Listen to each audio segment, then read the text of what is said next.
안녕하세요, 여러분. 오늘은 우리의 삶 속에서 만나고 헤어지는 수많은 인연들에 대한 이야기를 나눠볼까 합니다. 모든 인연이 영원할 수는 없죠. 어느 날 문득 마음이 멀어졌다는 걸 느끼는 순간이 찾아옵니다. 관계는 마치 모래성처럼 조용히 무너지고 있었던 거죠.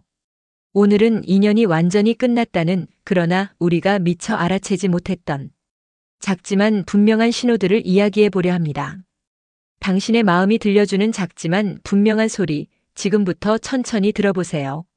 그리고 이 신호들이 당신의 마음에 어떤 울림을 주는지 함께 느껴보셨으면 좋겠습니다. 감정으로 느끼는 끝의 징후들. 사람과 사람 사이의 관계는 단숨에 끊어지지 않습니다. 그보다 먼저 마음속에 잔잔한 균열이 생기죠. 그 균열은 감정을 통해 아주 조용하게 우리에게 말을 걸어옵니다. 첫째, 대화가 불편해진다. 예전에는 하루에 있었던 사소한 일들까지도 나누고 싶었습니다. 밥은 뭘 먹었는지, 오늘 어떤 일이 있었는지, 그냥 웃자고 했던 농담 하나까지. 하지만 지금은 어떤가요? 말을 꺼내는 것 자체가 어렵습니다. 뭘 말하지? 보다 굳이 말해야 하나? 라는 생각이 앞서죠. 단순히 할 말이 없다는 게 아니라 말할 이유가 사라진 겁니다. 어색한 침묵이 흐르고 그 침묵을 깨려 애쓰는 것조차 버겁게 느껴집니다. 그 침묵 속엔 이미 마음이 떠나고 있다는 분명한 신호가 숨어 있습니다. 서로의 말에 더 이상 깊은 관심과 공감을 찾지 못할 때 우리의 마음은 이미 멀어지고 있는 것입니다. 둘째, 연락을 기다리지 않게 된다. 예전엔 핸드폰을 수시로 들여다봤습니다. 그 사람이 보낸 문자 하나, 이모티콘 하나에도 마음이 흔들렸죠. 답장이 늦으면 괜히 걱정되고 무슨 일이라도 생겼을까 초조해지기도 했습니다. 하지만 지금은 다릅니다. 연락이 와도 예전만큼 반갑지 않고 오지 않아도 그저 그렇습니다. 오히려 연락이 오지 않는 게 더 편하다고 느껴질 때도 있습니다. 기다리지 않는다는 건 마음이 기대를 거뒀다는 뜻입니다. 더 이상 그 사람의 연락에 나의 감정이 좌우되지 않는다는 것.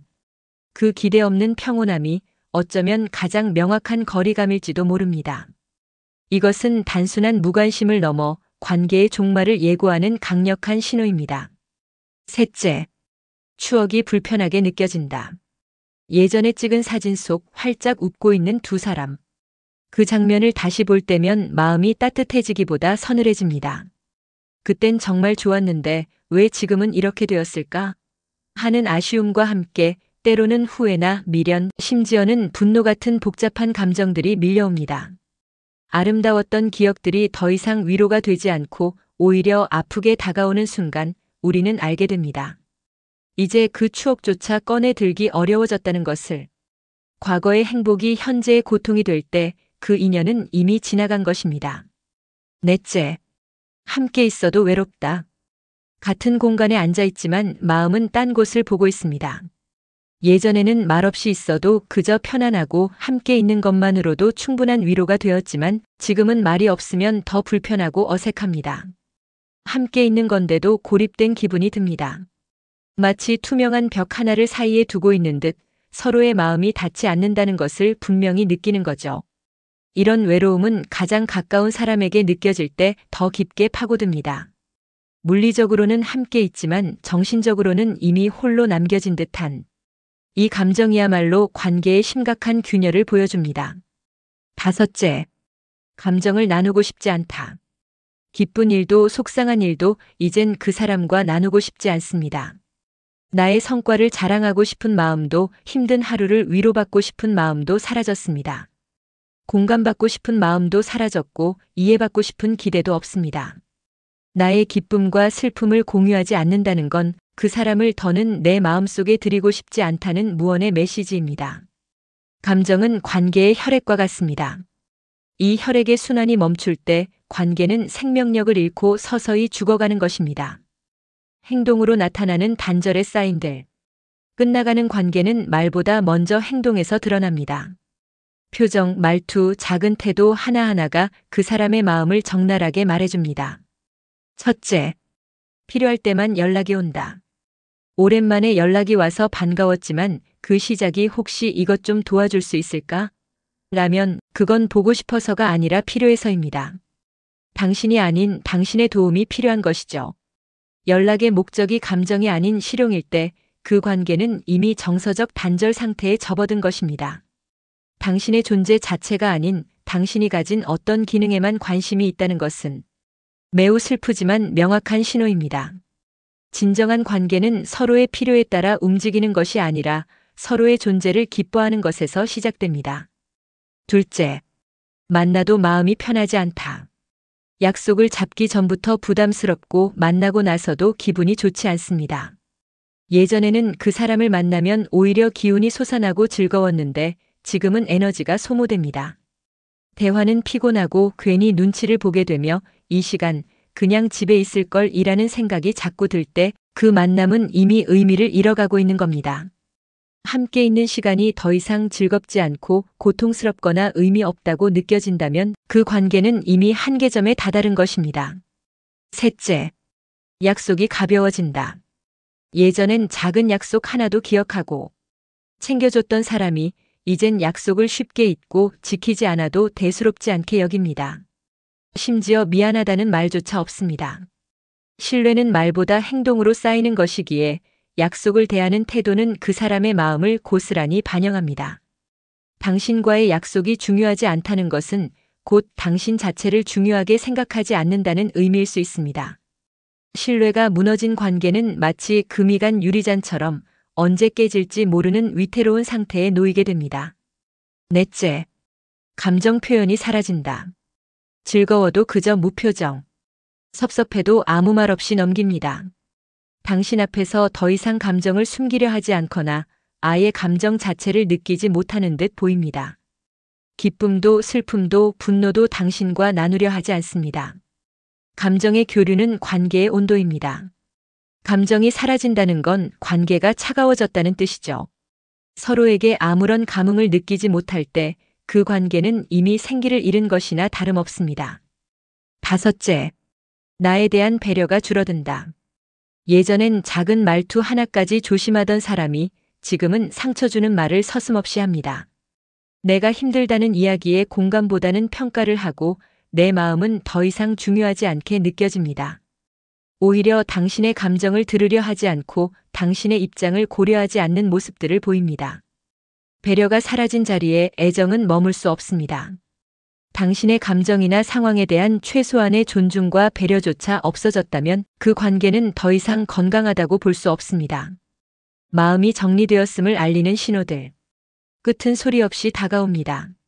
그리고 그 정리는 다른 사람이 아닌 당신의 마음속에서 가장 먼저 시작됩니다. 첫째, 보고 싶지 않다. 예전엔 그리워서 마음이 저렸지만 지금은 오히려 그 얼굴을 마주하는 것이 부담입니다. 우연히 마주쳐도 아는 척하고 싶지 않고 먼저 피하게 됩니다. 그 사람의 소식조차 궁금하지 않고 더 이상 당신의 삶에 그 어떤 형태로든 관여하고 싶지 않다는 마음이 커집니다. 보고 싶지 않다는 것은 더 이상 그 사람의 존재가 당신에게 어떤 의미도 가지지 않게 되었다는 강력한 신호입니다. 둘째, 기쁜 소식도 전하고 싶지 않다. 행복한 일이 생겨도 그 사람은 더 이상 가장 먼저 떠오르는 사람이 아닙니다. 좋은 일이 생겼을 때 가장 먼저 알리고 싶었던 사람이었는데 이제는 이야기를 나누고 싶은 생각조차 들지 않습니다. 나의 감정을 공유할 상대에서 완전히 지워진 것입니다. 나의 가장 소중한 순간들을 함께하고 싶지 않다는 것은 그 사람과의 마음의 연결이 끊어졌음을 의미합니다. 셋째, 그 사람 이야기를 꺼내고 싶지 않다. 누군가 그 사람에 대해 물으면 말이 아껴집니다. 길게 설명하는 것 자체가 귀찮고 피곤하게 느껴집니다.